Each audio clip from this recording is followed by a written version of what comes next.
Hello mga ka-chill rides! Andito kami sa may Sasa Port and ready to go to Samal Island. Ang pamasahe po ni Jack kasama na yung motor niya ay 100 pesos.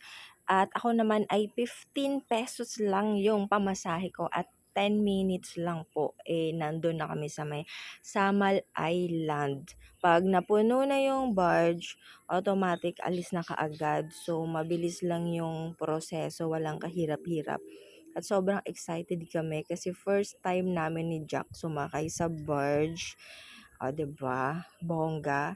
And yung iba, hindi na umaalis dun sa sasakyan nila. Yung iba naman upo-upo pa doon sa taas. Yan, maluwag sa taas. Ang importante is mapuno yung sa baba, saka aalis.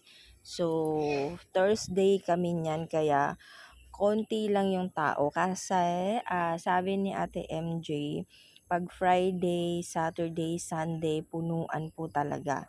Yan. At dumiretso kami sa may Isla Beach. Ayan yung una naming napuntahan.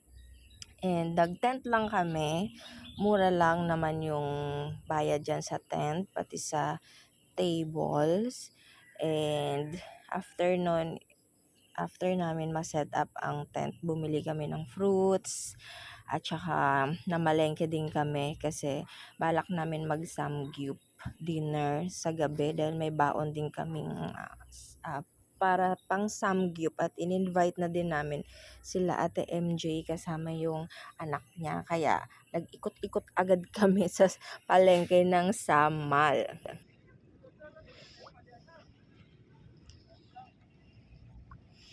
Malinaw yung tubig, kaya lang nakakatakot.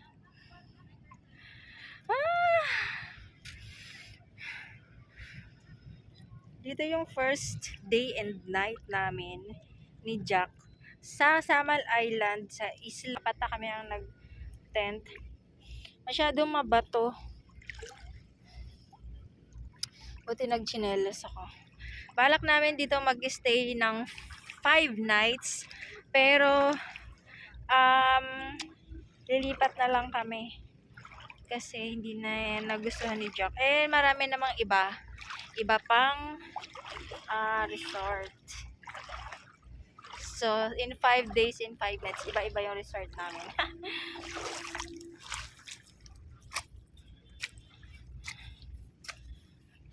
Ang dinner namin ay samgyup. Dito, ang pang samgyup namin kasi cute. Tapos yung dinala ko yung sa Jollibee.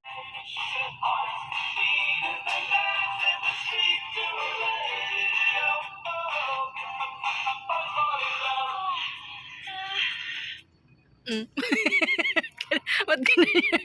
Bastos ka. Ba't ganun yung tulog? Oh, very good ka talaga. Ako lang hindi. Buksan. Chor. Teka lang muna, i-flex yung ating super kalan. Ang aking super kalan. Yan. Cute, oh. Oo. Marami siyang dala din. Sabi nung pinsan ko, kayo lang dalawa kakain yan. Ilang butil? Dapat dala na lang ako ng Dagdagan mo ham lang. pinggan. Ham. Kain na kayo dyan. Ay, umano na yung Maliit lang, na-fold naman yung sa tent. sanay ako sa ganito kasi. Kaya. Ay. Yan. Tapos na kaming kumain. Gusto ko magkape. O, diba?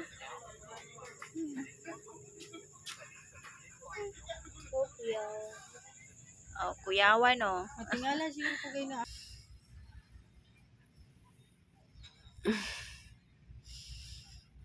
Good morning. Dito kami natulog sa tent. Yung Jack, ayan, o. Maambon-ambon kagabi. Buti na lang meron pa kaming ekstrang trapal doon. Hindi kami napasok. Ito kami sa may Isla Beach.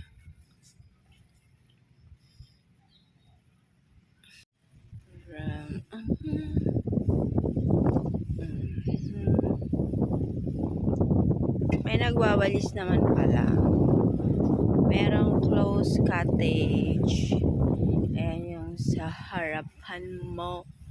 May kita. Tapos, ayan.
Pauwi na kami ni Jack. Taray, bakasyonista. Ito na po yung empake namin, oh. Empake niya lang po, nag-react. Siya lang po gumawa lahat niyan. Ako wala akong ginagawa. Doon yung cottage namin, di ba? Hindi kami nag-cottage, nag-table lang kami. Pero yung CR nila, ayun, oh. Yun, yung CR. Tapos, malawak pa dito sa labas. Ayan, oh. Overall, okay naman ang Isla Beach kahit na mabato pero malinaw naman ng tubig. Meron lang silang corkage sa mga inumin. 25 pesos. Pero hindi nila yun in-explain sa amin at wala ding signage na nakalagay.